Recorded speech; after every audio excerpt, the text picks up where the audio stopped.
Good morning. I've got a bag of fleeces behind me.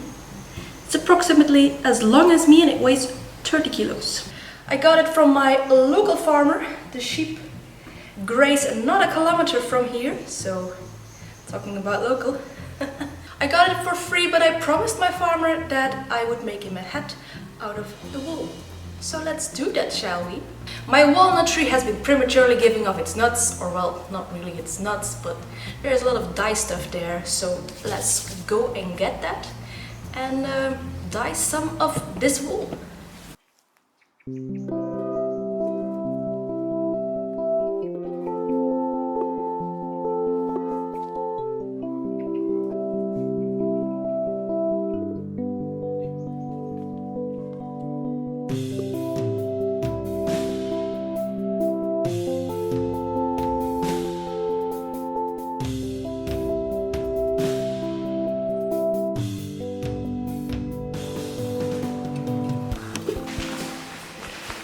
To maximize our yield of dye, we're going to cut them open.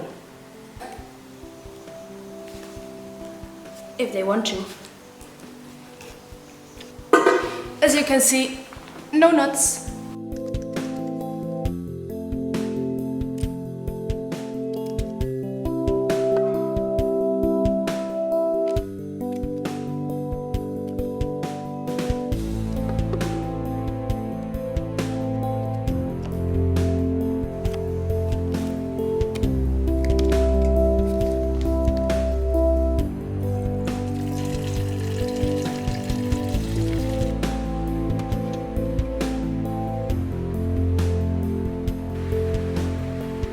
So now we're going to let this pot of walnuts simmer for a while, an hour and a half, until the water is richly brown, and then we can start dyeing the fluff. So it's been 2.5 hours, I've strained out the walnuts.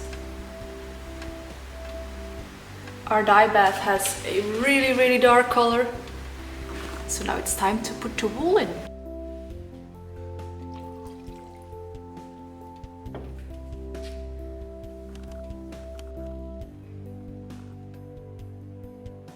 So this wool has been taking up colors for, well, it was 2.5 hours. Let's see how it's looking. Nice. Someone seems to enjoy boiled walnuts.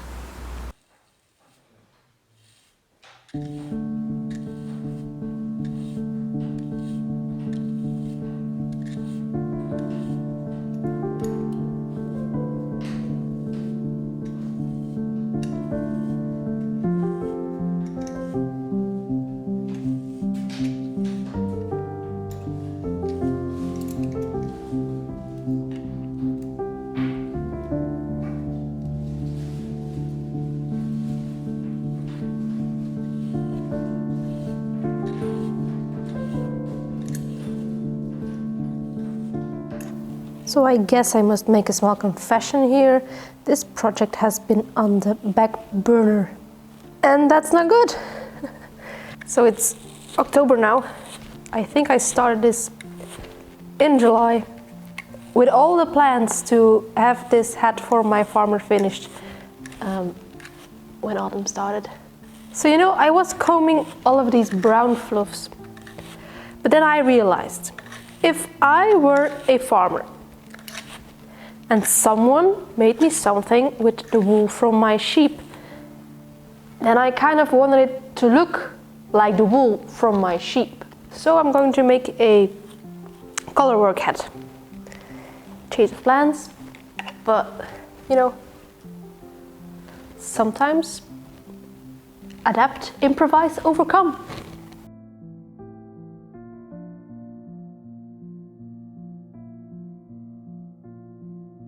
I'm also being rather picky with whatever I keep on my combs and whatever I put in my little bird's nests. Peter, the farmer, also said it was a really difficult year to shear the sheep. The wool is not of the best quality. There was not enough lanolin on the sheep. It's very dry and brittle, so I am taking extra measurements to make sure I have the best wool left over to make my bird's nests before I start spinning. Normally I would not be this picky. Well, first off, it's not something I am making for myself. I am less picky when it comes to myself than for others.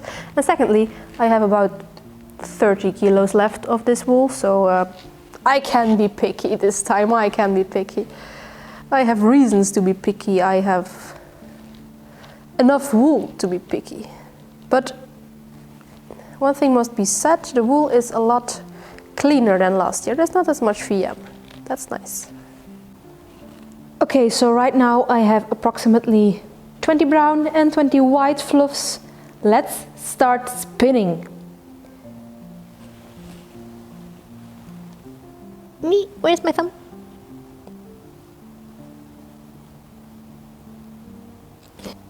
Maybe before we go all Chaos Goblin again, you need to check how thick you need to spin this actually. So let's get a pattern, or the pattern. Come on, Ravelry, load up.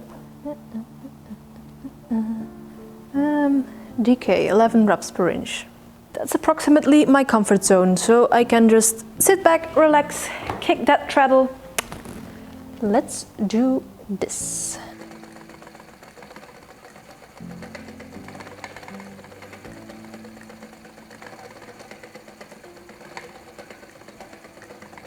I know that this yarn over here, if I can reach it, this yarn over here is from the first stacking sweater. This is 11 reps per inch, so let's do a fly back test and see if we're approximately there. I am a little bit on the thin side, so I need to spin a little bit thicker, but it's, I mean, it would work. It would definitely work.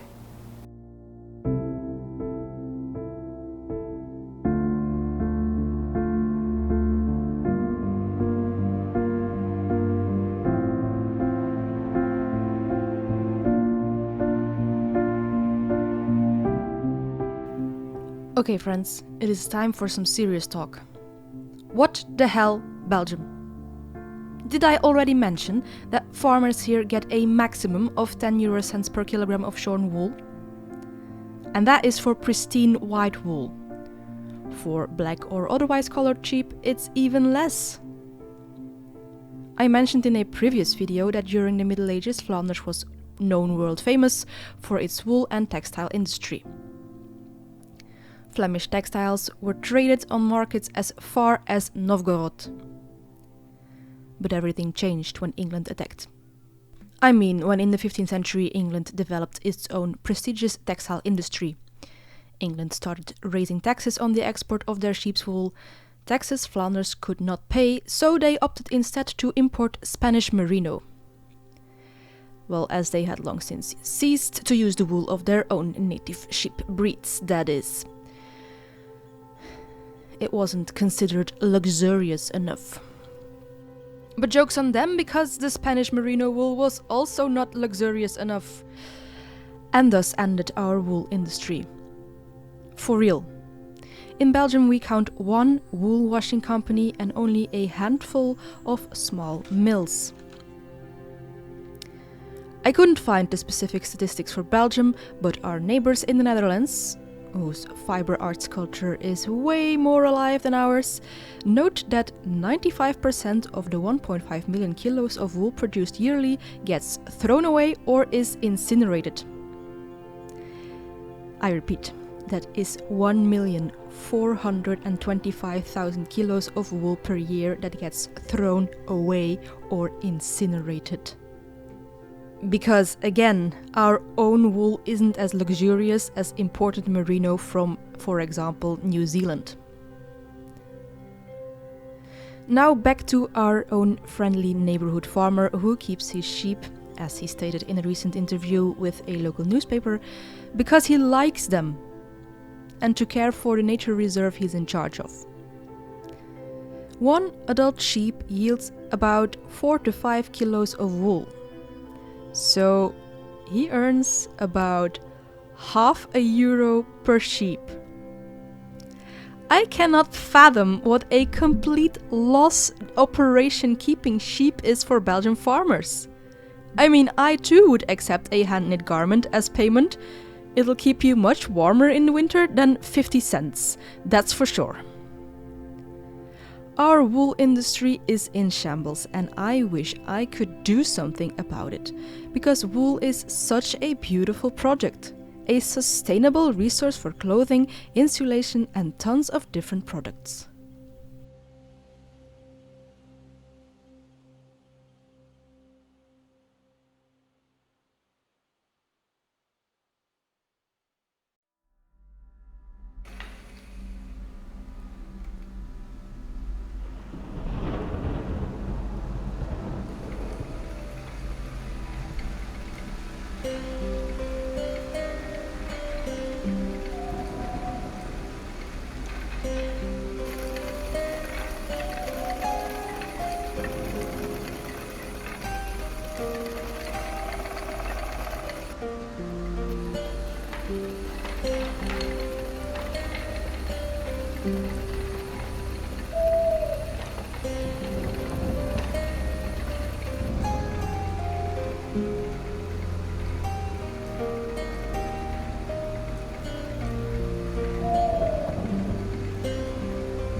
So I just measured this cane. In total we need 360 meters of yarn, the combination of both the brown and the white.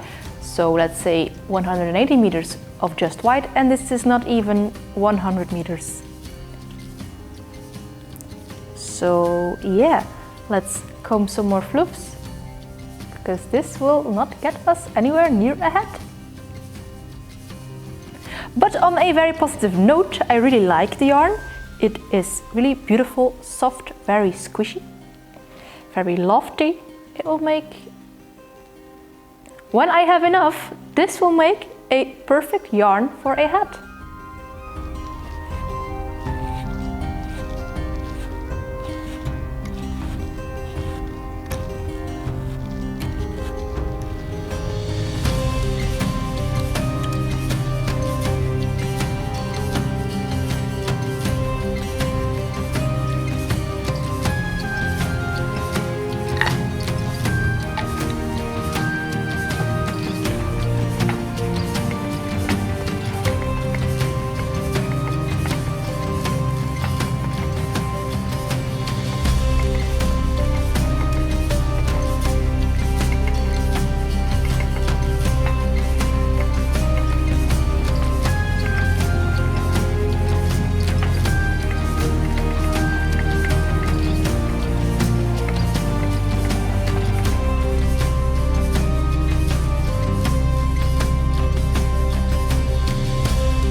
gauge swatch. The pattern says we need to use 3.5mm needles, which is exactly what I'm holding right now. And with 22 stitches and 30 rows, we should get 10 to 10 centimeters. So let's check that out. Okay, yeah, so immediately we see that 22 stitches is not corresponding to 10 centimeters. Okay, this seems to be coming a lot closer. Yeah, we'll go with the 3mm needle.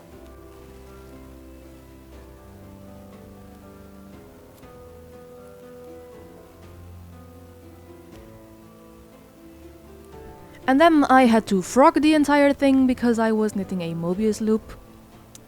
Standard.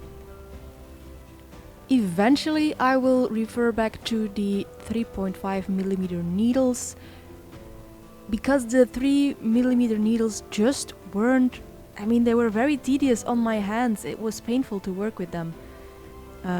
So I made the hat smaller than the pattern. I think I made it 2 repeats of 12 stitches smaller to, well, be able to use the 3.5mm needles.